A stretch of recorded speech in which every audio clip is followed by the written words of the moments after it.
Hi, it's Mr. Anderson. Welcome to Biology Essentials Video 50. This is on populations and how populations interact with one another. One of the most famous words in all of biology is called symbiosis. Symbiosis basically means living together. Or same life. And so an example of this would be the clownfish in the sea anemone.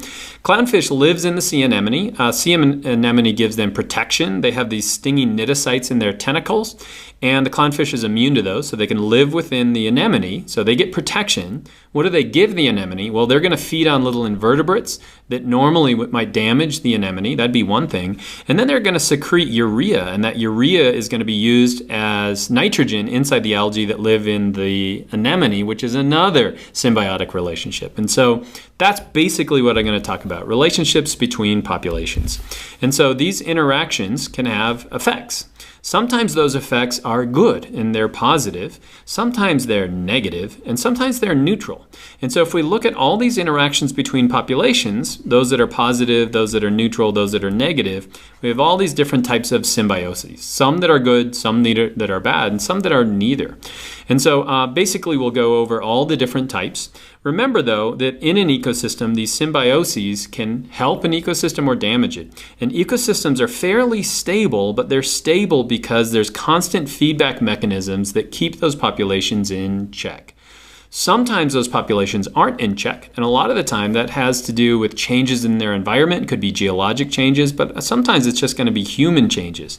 Example I'll talk about is the introduction of kudzu, which is a plant, into the United States and what that did. And so basically we could summarize all interactions between organisms on a matrix that looks just like this. So this is going to be population X and population Y, and these are all the different types of interactions that we could have. And so basically I'll go down the list and we'll look at all of those interactions. Know that this is just interactions between two types of populations. And ecosystems, you could imagine, are much more intense than that. But let's start with the matrix right here. So first of all, we've got wolves and lichen. So let's say in an ecosystem, the Yellowstone ecosystem, the 0 on this chart means it's a neutral to an individual. The plus means it's good, and the minus means that it's negative. And so I tried to come up with a neutral interaction between the two, and so one where neither are affected by the other. And so this is a type of lichen that grows on a rock. This is a wolf, and wolves don't feed on lichen, and lichen don't require wolves to live. And so we would call this neutralism. In other words, neither of them benefit from this reaction. Now, I would almost argue that there's no such thing as neutralism, because maybe lichen get their nitrogen from birds that land on the rock and release some kind of uric acid, and they can grow with that. And if there's an increase in the wolf population, it could lead to a decrease in this bird. You can see how ecosystems are so connected that neutralism is probably just an idea less than actually occurring. Next one is called amensalism. Amensalism occurs when you have one organism that is not affected by the other, and another organism that is negatively affected. So this is Penicillium. Penicillium is a type of fungus. It's constantly producing a toxin, and that toxin kills bacteria. So in this case, the bacteria is negatively impacted. The penicillin doesn't even know that it's there, and so we would call this a neutral effect. And so we call this amensalism. Amensalism is when one organism doesn't gain anything from this reaction, but the other one is negatively affected.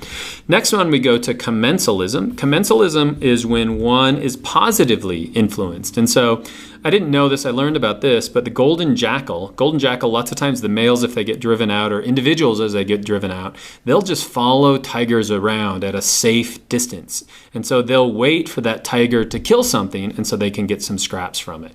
And so in this case, the jackal is not going to affect the tiger, so that would be a neutral reaction, but the jackal, just by living around the tiger, is getting a positive.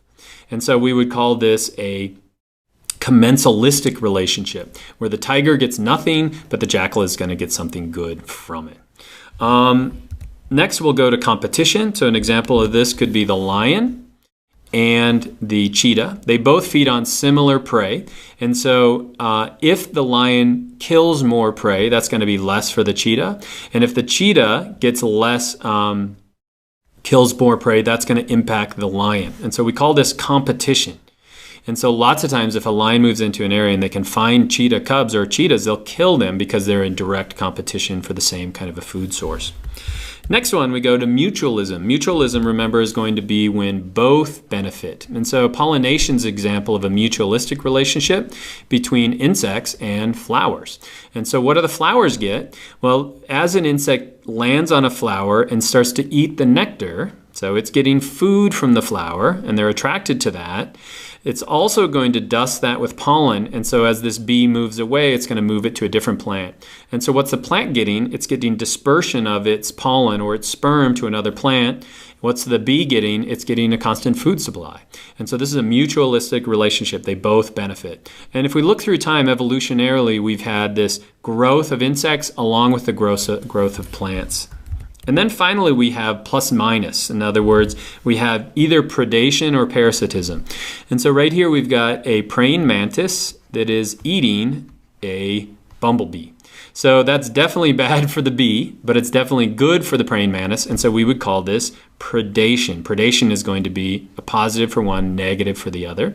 But parasitism is the same thing. And so this would be a cowbird egg. A cowbird is a bird that will lay its bird in other birds' nests. The cowbird will usually hatch first. It will usually gain weight quicker, so the parent bird can't tell the difference between them. It'll keep feeding the cowbird. Cowbird gets bigger and bigger and bigger and bigger. It'll eventually push the other chicks out of the nest. And so that's a type of parasitism. It's good for the cowbird. It's definitely bad for the eggs that are laying right there. And so we call that a plus kind of minus reaction. So those are all the different types. And you should kind of learn these different terms and examples of each of those.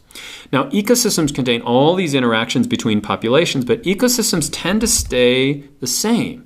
And they use feedback mechanisms to do that. And so remember when we learned about feedback mechanisms, this is an example of one. If you're driving down the road and you see the sign, going too fast, so you're going to slow down a little bit, and then you're going to slow down too much, and then you're going to speed up, and eventually you hit this checkpoint. This is be a negative feedback loop that you're experiencing, but ecosystems are going to see the same thing. And so wolves were introduced in Yellowstone Park in 1995. Their population took off. Let's find a different color. Took off, and pretty soon there were over 100 wolves this is in northern part of Yellowstone National Park. So what were they feeding on? They were feeding on elk. So if we look at the elk population was around 16,000. What happened to the elk population? Elk population started to drop off. So now there's not food to eat, and so the wolves are starving. So what's going to happen to them? Their population's going to drop off. They're maybe going to have less pups in their litter, so their population will drop off. What will happen to the elk population? Well, if there's less wolves, then they can have better calves. They're more likely to survive, and so they're going to increase. And so we're going to get this, let's get a color that's right. We're going to get this fluctuating between the wolves and the elk populations, maintaining this kind of static equilibrium or this carrying capacity within it. So it's kind of like a negative feedback loop where the number of elk dictate the number of wolves and the number of wolves dictate the number of elk. So it's a feedback loop, and it keeps them kind of at a constant level. Now, what's interesting when we talk about populations is I'm talking about a population as a whole, but populations are made up of a bunch of individuals. And so this is a cool picture of these birds starting to migrate. And maybe you've seen videos of this, but in any population, a population is made up of a bunch of different individuals, be it in a forest or in this herd or in here, which is a biofilm, which is set up between bacteria. And so all those choices made by individuals create a population that has a specific behavior as well.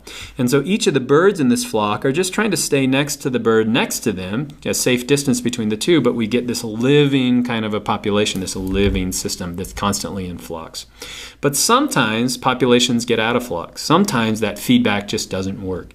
And usually that happens when we bring them from somewhere else. And so in 1876, in the Centennial Expedition in Philadelphia, somebody brought this beautiful plant from Japan called kudzu. And so kudzu was released to the United States in 1876. It's taken off, and it's gone crazy since then. And so much of the Southeast is covered in this vine-like plant. It was even used in World War II. They released the humans, the American forces brought it to the islands of like Vanuatu just so it would cover up their material, just kind of to disguise plants living on that area as a camouflage. But once you introduce it into a new ecosystem, there's nothing that's evolved to feed on that kudzu. And as a result, kudzu took off, and so its population grew, and there was nothing that was stopping it. Until now. Now we have this bug that has made its way here as well. So we would call kudzu an invasive species, but now we have this bug that's made it to the United States, and it is evolved to feed on kudzu. And so here's Dr. Jeremy Green. I think he works at Clemson, but basically what they're doing is looking at the United States for the first time in Georgia. The growth of this bug. It has since covered South Carolina entirely. It has covered most of North Carolina and now most of Georgia. So this is a kudzu stink bug, and we're seeing huge growth of this as it feeds on the kudzu, which didn't have a predator before.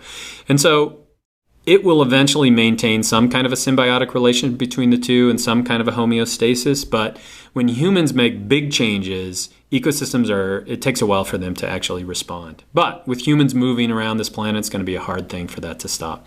And so that's populations. Those are interactions, and I hope that's helpful.